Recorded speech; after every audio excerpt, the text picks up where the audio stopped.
ಗಮನ ಕೊಡೋಣ ರಾಜ್ಯ ರಾಜಕೀಯದಲ್ಲಿ, ಅದು ಕೂಡ ಪರ್ಟಿಕ್ಯುಲರ್ ಆಗಿ ರಾಜ್ಯ ಕಾಂಗ್ರೆಸ್ ಪಾಳೆಯದಲ್ಲಿ ಸಿಎಂ ಕುರ್ಚಿಯ ಗುದ್ದಾಟ ದಿನೇ ದಿನೇ ತಾರಕಕ್ಕೇರ್ತಿದೆ ಹೊರತು ಫುಲ್ ಸ್ಟಾಪ್ ಬೀಳುವ ಲಕ್ಷಣಗಳು ಗೋಚರಿಸ್ತಾ ಇಲ್ಲ. ಹಂಗಾಗಿ ಸದ್ಯಕ್ಕೆ ಡಿಕೆ ಶಿವಕುಮಾರ್ ಅವರಿಗೆ ಸಿಗೋದಿಲ್ವಾ ಸಿಎಂ ಪಟ್ಟ ಅನ್ನೋದು ಪ್ರಶ್ನೆ ಆಗ್ತಾ ಇದೆ. ಸಿಗೋದಿಲ್ವಾ ಅಂದ್ರೆ ನಾನು ಬಿಡೋದಿಲ್ಲ ಅಂತ ಅವ್ರು ಹೇಳ್ತಿದ್ದಾರೆ. ಜನವರಿಗೆ ಪಟ್ಟಕ್ಕೆ ಏರೋದೇ ಇಲ್ವಾ ಕನಕಪುರದ ಬಂಡೆ? ಹಂಗಾದ್ರೆ ಏನಾಗ್ತಾ ಇದೆ ಕಾಂಗ್ರೆಸ್ ಪಾಳೆಯದಲ್ಲಿ?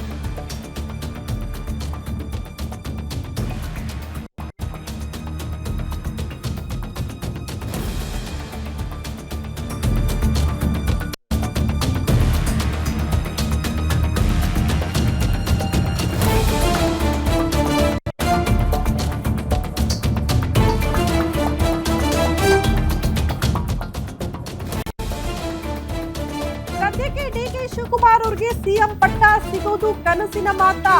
ಜನವರಿಗೆ ಪಟ್ಟಾಭಿಷೇಕಕ್ಕೆ ಸಿದ್ಧರಾಗ್ತಿದ್ದಾರೆ ಅಂತ ಹೇಳಲಾಗ್ತಾ ಇತ್ತು. ಬಟ್ ಜನವರಿಗೂ ಕೂಡ ಕನಕಪುರದ ಬಂಡೆ ಸಿಎಂ ಕುರ್ಚಿಯಲ್ಲಿ ಕೂರೋದು ಡೌಟ್ ಅಂತೆ. ದಿಲ್ಲಿಲಿ ಬಿಗ್ ಸಂದೇಶ ಕೊಡಬಹುದಾ ಕಾಂಗ್ರೆಸ್ನ ಹೈಕಮಾಂಡ್ ಅನ್ನೋದು ಪ್ರಶ್ನೆ ಆಗ್ತಾ ಇದೆ.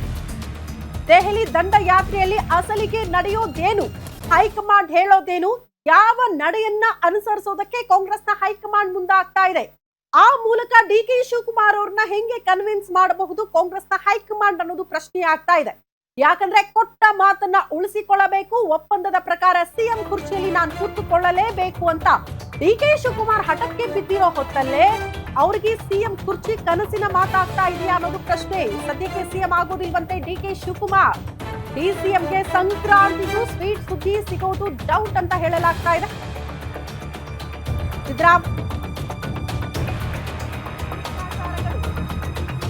ಸಿದ್ದರಾಮಯ್ಯ ಕೇಳಬಹುದು ದೇವರಾಜು ಅರಸು ಅವರ ಹಿಸ್ಟ್ರಿ ಬ್ರೇಕ್ ಮಾಡೋದಕ್ಕೆ. ಎಕ್ಸಾಕ್ಟ್ಲಿ ಅವರ ಹಿಸ್ಟ್ರಿ ಬ್ರೇಕ್ ಆದ ಬಳಿಕನೇ ಅವರು ಸಿಎಂ ಕುರ್ಚಿಯಿಂದ ಕೆಳಗಿಳಿಬಹುದು ಅನ್ನುವಂಥ ಲೆಕ್ಕಾಚಾರಗಳಿದ್ದು ಆ ಮಾತಿಗೆ ಬದ್ಧರಾಗ್ತಿದ್ದಾರೆ ಸಿದ್ದರಾಮಯ್ಯ. ರಾಜ್ಯದಲ್ಲಿ ಅತಿ ಹೆಚ್ಚು ಅವಧಿಗೆ ಸಿಎಂ ಆಗಿರುವಂತಹ ದಾಖಲೆ, ಅತಿ ಹೆಚ್ಚಿನ ಬಜೆಟ್ ಮಂಡನೆ ಮಾಡಿರುವಂತಹ ಸಿಎಂ ಅನ್ನುವಂತಹ ದಾಖಲೆಯನ್ನ ಕುರಿಗಟ್ಟೆ ನಾನು ಸಿಎಂ ಕುರ್ಚಿಯಿಂದ ಕೆಳಗಿಳಿತೀನಿ. ಅಧಿಕಾರದಲ್ಲಿ ಇಲ್ಲದಿದ್ರೂ ಕೂಡ ಸಿದ್ದರಾಮಯ್ಯ ಅಂದ ತಕ್ಷಣ ನಮ್ಮ ರಾಜ್ಯದಲ್ಲಿ ಅತಿ ಹೆಚ್ಚಿನ ಅವಧಿಗೆ ಸಿಎಂ ಆದವರು ಅಂತ ಜನರ ಮನಸ್ಸಲ್ಲಿ ನಾಟಬೇಕು, ಹಂಗೆ ಅಚ್ಚಳಿಯದೆ ಉಳಿಬೇಕು ಸಿದ್ದರಾಮಯ್ಯನವರು ಅನ್ನುವಂತ ಪ್ಲಾನಿಂಗ್ಗಳು ಸಿದ್ದರಾಮಯ್ಯನವರಿಂದಲೇ ಆಗ್ತಾ ಇದೆ. ಹಂಗಾಗಿ ಇಷ್ಟು ದಿನಗಳ ಕಾಲನೇ ಅವಕಾಶ ಮಾಡಿಕೊಟ್ಟಿದ್ದೀರಿ, ದಯವಿಟ್ಟು 2-3 ತಿಂಗಳು ಅವಕಾಶ ಮಾಡಿಕೊಡಿ, ನೆಕ್ಸ್ಟ್ ಬಜೆಟ್ ಮಂಡನೆ ಮಾಡಿ ಸಿಎಂ ಕುರ್ಚಿಯಿಂದ ಕೆಳಗಿಳಿದ್ಬಿಡ್ತೀನಿ ಅನ್ನೋ ರೀತಿಯಲ್ಲಿ ಸಿದ್ದರಾಮಯ್ಯನವರು ಒತ್ತಡ ತಂದಿದ್ದಾರೆ ಕಾಂಗ್ರೆಸ್ ಹೈಕಮಾಂಡ್ ಮೇಲೆ. ಅದನ್ನ ಡಿಸಿಎಂ ಡಿಕೆ ಶಿವಕುಮಾರ್ ಅವ್ರಿಗೆ ಹೇಳಿ ಕನ್ವೆ ಮಾಡಿ ಕನ್ವಿನ್ಸ್ ಮಾಡಬಹುದು ಕಾಂಗ್ರೆಸ್ ಹೈಕಮಾಂಡ್ ಅಂತ ಹೇಳಲಾಗ್ತಾ ಇದೆ. ಬಟ್ ಕನ್ವಿನ್ಸ್ ಆಗ್ತಾರಾ, ಇದು ಪ್ರಶ್ನೆ. ಆಗಲೇಬೇಕು ಸಿದ್ದರಾಮಯ್ಯನವರನ್ನ ಒತ್ತಾಯ ಪೂರ್ವಕವಾಗಿ ಕೆಳಗಿಳಿಸಿ, ಅವಮಾನ ಮಾಡೋ ರೀತಿಯಲ್ಲಿ ಕೆಳಗಿಳಿಸಿ ಸಿಎಂ ಕುರ್ಚಿಯಲ್ಲಿ ಮುಂದುವರಿಯೋದಕ್ಕೆ ಸಾಧ್ಯ ಇಲ್ಲ. ಡಿಸಿಎಂ ಡಿಕೆ ಶಿವಕುಮಾರ್ ಅವರು ಮೋಸ್ಟ್ಲಿ ಒಪ್ಪಿಕೊಳ್ಳುವ ಸಾಧ್ಯತೆಗಳು ದಟ್ಟವಾಗಿ ನೋಡೋದಕ್ಕೆ ಸಿಗುತ್ತೆ.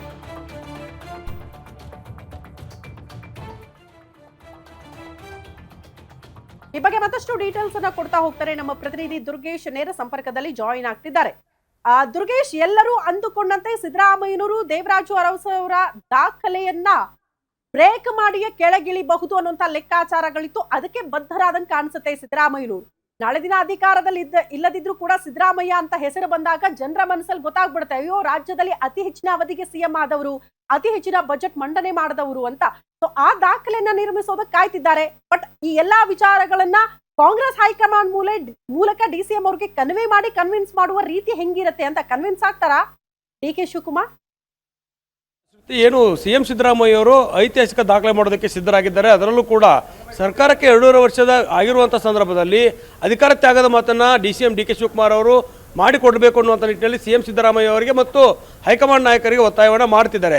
ಪವರ್ ಶೇರಿಂಗ್ ವಿಚಾರವನ್ನು ಪದೇ ಪದೇ ಪ್ರಸ್ತಾಪ ಮಾಡುವ ಮೂಲಕ ಇದೇ ಅವಧಿಗೆ ಈಗ ನನಗೆ ಅವಕಾಶ ಮಾಡಿಕೊಡಿ ಅನ್ನೋ ನಿಟ್ಟಿನಲ್ಲಿ ಹೈಕಮಾಂಡ್ ನಾಯಕರ ಭೇಟಿಗೆ ಮುಂದಾಗ್ತಿದ್ದಾರೆ. ಆದರೆ ಸಿಎಂ ಸಿದ್ದರಾಮಯ್ಯ ಸದ್ಯಕ್ಕೆ ಅಧಿಕಾರ ಬಿಟ್ಕೊಡುವಂಥ ಮಾತೇ ಇಲ್ಲ ಅನ್ನುವಂಥ ಮಾತುಗಳು ಕೂಡ ಕೇಳಿಬರ್ತಿದ್ದಾವೆ. ಪ್ರಮುಖವಾಗಿ ಐತಿಹಾಸಿಕ ಬಜೆಟ್ ಮಂಡನೆ ಮಾಡಿದರೆ ಇತ್ತ ದೇವರಾಜ್ ಅರಸು ಅವರ ಸಾಧನೆಯನ್ನು ಮಾಡಲೇಬೇಕಾದ ಅನ್ನುವ ನಿಟ್ಟಿನಲ್ಲಿ ಸಿಎಂ ಸಿದ್ದರಾಮಯ್ಯ ಹಠಕ್ಕೆ ಬಿದ್ದಿದ್ದಾರೆ. ಜನವರಿ ತಿಂಗಳಲ್ಲಿ ಈ ಒಂದು ಸಾಧನೆಯನ್ನು ಮಾಡುವಂಥದ್ದು ಸಿಎಂ ಸಿದ್ದರಾಮಯ್ಯ.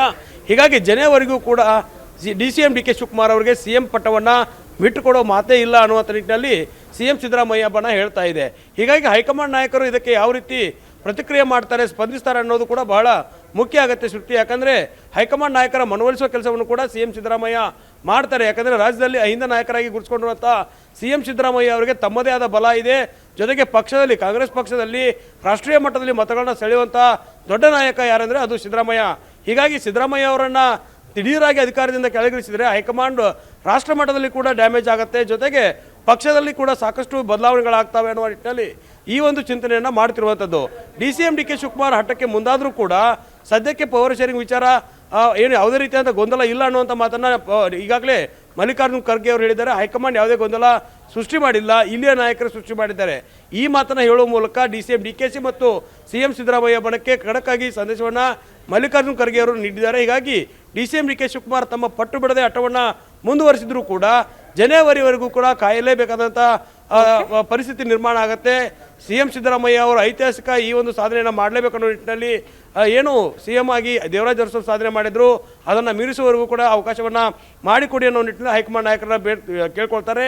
ಹೀಗಾಗಿ CM ಸಿದ್ದರಾಮಯ್ಯ ಅವರಿಗೆ ಅವಕಾಶವನ್ನು ಹೈಕಮಾಂಡ್ ನಾಯಕರು ಮಾಡಿಕೊಟ್ರೆ DCM DK ಶಿವಕುಮಾರ್ ಅವರಿಗೆ ಸಂಕ್ರಾಂತಿವರೆಗೂ ಕೂಡ ಕಾಯಲೇಬೇಕಾದಂಥ ಅನಿವಾರ್ಯ ಪರಿಸ್ಥಿತಿ ನಿರ್ಮಾಣ ಆಗುತ್ತೆ. ಇತ್ತ CM ಸಿದ್ದರಾಮಯ್ಯ ಅವರು ಜೊತೆಗಿದ್ದುಕೊಂಡೇ CM ಪಟ್ಟವನ್ನು ದಕ್ಕಿಸಿಕೊಂಡ್ರೆ CM ಆಪ್ತರನ್ನು ಸುಲಭವಾಗಿ ತಮ್ಮತ್ತ ಸೆಳೆಕೊಳ್ಳಲು ಕೂಡ DCM DK ಶಿವಕುಮಾರ್ ಅವರ ಲೆಕ್ಕಾಚಾರ ಇರುವಂಥದ್ದು. ಹೀಗಾಗಿಯೇ ಹೈಕಮಾಂಡ್ ನಾಯಕರು ಯಾವ ರೀತಿ ನಿರ್ಧಾರಗಳನ್ನು ಕೈಗೊಳ್ತಾರೆ ಅನ್ನೋದ್ರ ಮೇಲೆ ಇದೆಲ್ಲವೂ ಕೂಡ ನಿಂತಿರುವಂಥದ್ದು. ಸದ್ಯಕ್ಕೆ DCM DK ಶಿವಕುಮಾರ್ ಅವರು ಜನವರಿವರೆಗೂ ಕೂಡ ಕಾಯಲೇಬೇಕಾದಂಥ ಅನಿವಾರ್ಯ ಪರಿಸ್ಥಿತಿಯಲ್ಲಿದ್ದಾರೆ ಅನ್ನುವಂಥ ಮಾತುಗಳು ಸದ್ಯದಲ್ಲಿ ಕೇಳಿ ಬರ್ತಿರುವಂಥದ್ದು. ಶ್ರುತಿ. ದುರ್ಗೇಶ್, ಧನ್ಯವಾದಗಳು ತಮ್ಮೆಲ್ಲ ಮಾಹಿತಿಗೆ.